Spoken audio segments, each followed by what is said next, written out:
டே 8ங்க. இன்றைக்கோட weight loss வந்து என்ன food எடுத்துக்கிறேன்னு நான் உங்களுக்கு வீடியோவில் சொல்கிறேன். இன்றைக்கி காலையிலே வந்து நான் ஜிக்மர் கிளம்பிட்டேன். எனக்கு ஒரு சின்ன ப்ரொசீஜர் இருந்துச்சு.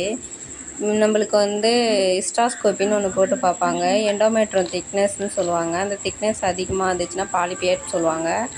அது கொஞ்சம் அதிகமாக இருந்துச்சுன்னா அந்த ஹிஸ்டாஸ்கோப்பி போட்டு தான் நம்மளை பண்ணுவாங்க. அந்த ஒரு ப்ரொசீஜர் ஒன்று பண்ணாங்க. அதனால் வந்ததே ரொம்ப டயர்டாகி பெயின் இருந்தது அடிவயிறில் கொஞ்சம். சரின்னு சொல்லிட்டு வந்து மணி 4 மணி ஆகிடுச்சு ஹாஸ்பிட்டல்லேருந்து வரும்போது. சரி வந்தால் வீட்டுக்கு வந்து அப்பா வந்து சுண்டலை வச்சுருந்தாரு. அந்த சுண்டல் மட்டும் சாப்பிட்ருந்தேன். ஏன்னா காலையிலேருந்து அங்கே ஒன்றுமே சாப்பிடல. போகும்போது ஒரு 2 இட்லி மட்டும் சாப்பிட்டுட்டு வர சொன்னாங்க.